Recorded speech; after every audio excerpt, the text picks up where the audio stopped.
15 octobre 2025, dans le contexte de l'examen de l'initiative citoyenne européenne My Voice, My Choice, j'ai témoigné au Parlement européen. J'ai raconté mon histoire, celle d'un avortement que je n'ai pas choisi. Un avortement auquel j'ai dit non, mais qui s'est pourtant produit, car on ne m'a pas écouté, car le système ne protège pas des pressions. Et dans mon cas, le système a même relayé les pressions que je subissais. Aujourd'hui, je brise le silence pour que d'autres femmes n'aient pas à subir cela, pour que l'IVG soit toujours volontaire, pour que tous les choix des femmes soient écoutés et soutenus. Je dis bien tous les choix. Alors c'était fin 2012, j'allais bientôt avoir 27 ans. J'étais une jeune femme moderne qui menait une vie plutôt libre. J'avais une fille née d'une première union, je vivais avec mon compagnon. On parlait très régulièrement des enfants qu'on aurait ensemble, on parlait des prénoms, de ce genre de choses. Et puis je suis tombée enceinte. C'était pas un accident, plutôt une inconséquence. Et moi j'étais heureuse de cette nouvelle. Je voulais ce bébé, mais ça a été la douche froide. Mon copain de l'époque, qui n'avait quand même clairement rien fait pour que je ne tombe pas enceinte, a paniqué et m'a sommé d'avorter. Chaque jour pendant 1 mois et demi, ça a été des pressions continuelles. Je me souviens qu'il m'a dit plusieurs fois: toi, un avortement, au pire, tu mettras 1 an à t'en remettre. Moi, si j'ai un enfant, c'est pour la vie. Il découchait, il buvait de plus en plus, c'était l'enfer. Et les pressions étaient quotidiennes. Pourtant, je n'ai jamais douté. Je n'avorterai pas, je voulais ce bébé. Dans un premier temps, j'ai été voir mon médecin traitant. Je lui ai expliqué la situation, que je voulais ce bébé, que mon compagnon ne le voulait pas, que je subissais des pressions. Et je me souviens qu'il m'a dit: ce bébé, vous l'aurez. La question, c'est de savoir si c'est avec lui ou sans lui. Ce bébé, vous le garderez. Il n'avait pas de doute parce que ma position était claire.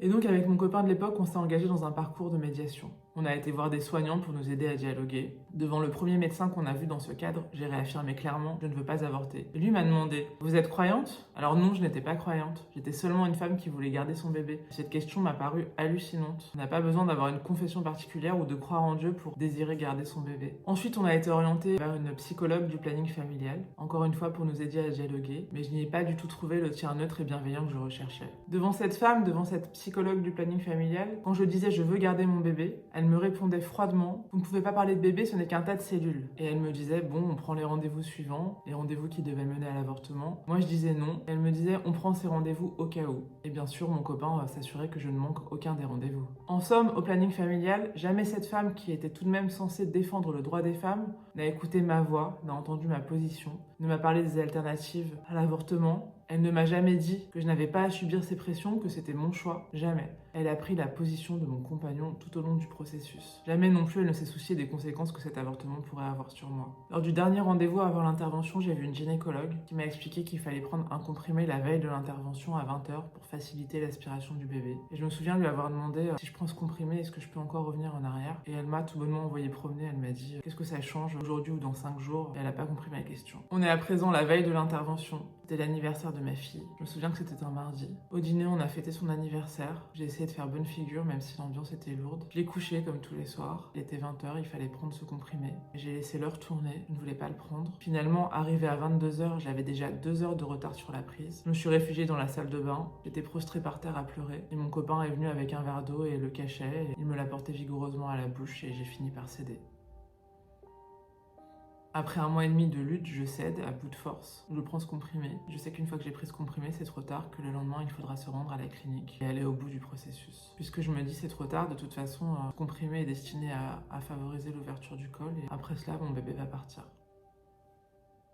Le lendemain, à la clinique, on m'a donné 2 comprimés de plus. Et peu après, j'ai vu du sang entre mes jambes. Je me suis vue me vider de mon sang, me vider de mon enfant. Je savais que c'était fini. J'ai dit à l'interne présent que je saignais. Et il a souri, il a dit que cela faciliterait l'intervention. Tout s'est passé ensuite dans une atmosphère cotonneuse, ouatée, étrange pour la circonstance. On m'a donné une couverture chauffante. Tout le monde était très gentil, plein de bonnes intentions et attention. Chacun avait l'air si sûr du bien fondé de ce que je m'apprêtais à subir, alors que j'étais toujours au même endroit, dans la même clinique, là où il y avait le planning familial, et que le planning familial savait que je ne voulais pas avorter et que je subissais des pressions. Et bien sûr, mon copain était là pour s'assurer que j'aille au bout du processus. À ce moment-là, je n'ai pas disposé de mon corps, on a disposé de mon corps. Le soir même, il n'y avait plus personne. Personne puisque le problème était réglé. J'ai bénéficié d'aucun suivi. Je me suis retrouvée seule, en crise de larmes, en proie à une angoisse abyssale, face au bébé qui me manquait. Je regardais ma fille et j'avais vraiment l'impression qu'il me manquait un enfant. J'aurais dû en avoir 2, que j'en avais plus qu'une. Et je me suis beaucoup demandé ce soir-là et les jours suivants, quelle mère suis-je pour avoir accepté cela? Quelle mère suis-je pour avoir laissé faire cela? Aujourd'hui, en livrant ce récit, je me demande encore: pourquoi n'ai-je pas fui? Pourquoi n'ai-je pas quitté mon copain sur le champ? Pourquoi n'ai-je pas claqué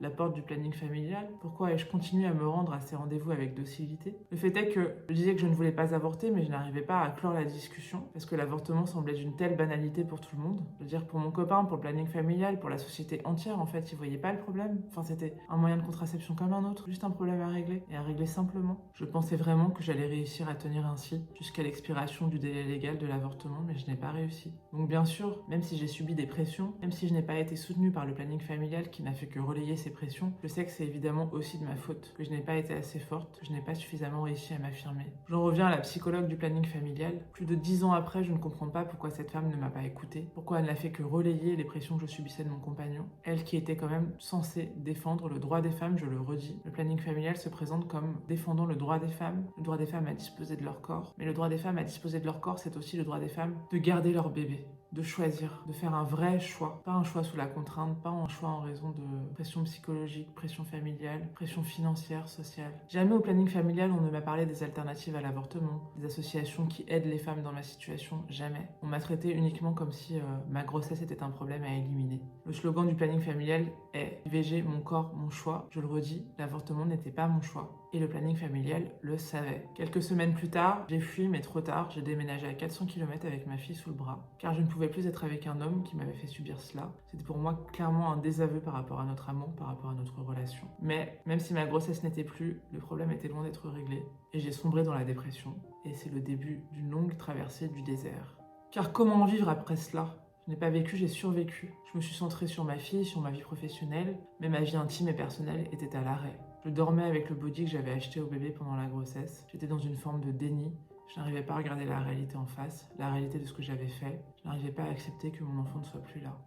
J'ai mis 5 ans à accepter de me faire accompagner, car accepter de se faire accompagner, c'est accepter d'en parler, c'est accepter que cela soit advenu.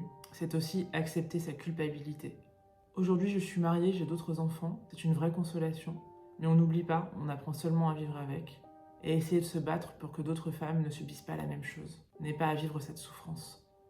Je reviens à présent à ce qui se passe en ce moment au sein du Parlement européen. Donc le mercredi 17 décembre 2025, les députés européens ont approuvé l'initiative citoyenne européenne intitulée My Voice, My Choice, Ma voix, mon choix en français, qui vise à autoriser les États membres qui le souhaitent de garantir aux femmes un accès à l'IVG qui n'y ont pas accès dans les mêmes conditions dans leur pays d'origine et à mettre les moyens en face. Concrètement, une femme qui ne pourrait plus avorter dans son pays car le délai légal serait expiré ou parce que l'avortement n'est pas autorisé dans son pays, pourrait, aux frais de l'Union européenne, aller se faire avorter dans un autre État membre. Cela revient à aligner la législation européenne sur les États les plus libéraux en matière d'IVG. La Commission européenne va devoir prochainement statuer sur les mesures qu'elle entend prendre suite à l'approbation par le Parlement européen de cette initiative citoyenne européenne. Si j'ai témoigné devant le Parlement européen le 15 octobre dernier, c'est pour que la politique publique européenne en matière d'avortement ne s'écrive pas à partir d'une seule voix, à partir d'un seul choix, à partir du seul récit communément admis. Il faut que l'Union européenne entende et soutienne tous les choix, pas seulement le choix d'avorter, mais également le choix de garder son bébé. L'IVG doit rester un droit, mais le choix des femmes doit être libre. Je demande autant de ressources pour les femmes qui souhaitent interrompre leur grossesse que pour les femmes qui souhaitent poursuivre leur grossesse. Les ressources, ce ne sont pas seulement les ressources financières, c'est aussi le soutien psychologique, l'information, la communication. Il n'y a qu'ainsi qu'on garantira le vrai choix des femmes. En 2026, une femme qui dit « je ne veux pas avorter » doit aussi être écoutée et soutenue. C'est aussi ça le droit des femmes, le droit d'être mère. Donc je lance un appel à la Commission européenne, suite à l'approbation de l'initiative citoyenne européenne My Voice, My Choice, pour que la Commission européenne garantisse le vrai choix des femmes et les protège des pressions quelles qu'elles soient. Des pressions en faveur de l'avortement comme des pressions contre l'avortement. Je vous lance aussi un appel à vous toutes qui m'écoutez. Je vous invite à me partager votre récit d'avortement subi ou choisi en cliquant sur le lien en description de la vidéo. Il s'agit de savoir si mon cas est isolé ou si d'autres femmes ont vécu la même chose. Et si c'est le cas, vos témoignages pourront servir à alerter les institutions. L'avortement doit être un choix et non une contrainte. Je vous invite aussi à publier vos propres témoignages avec le hashtag #PasMonChoix ou à relayer et commenter cette vidéo sur les réseaux sociaux avec ce même hashtag #PasMonChoix. Parce que ça n'était pas mon choix. Je vous remercie.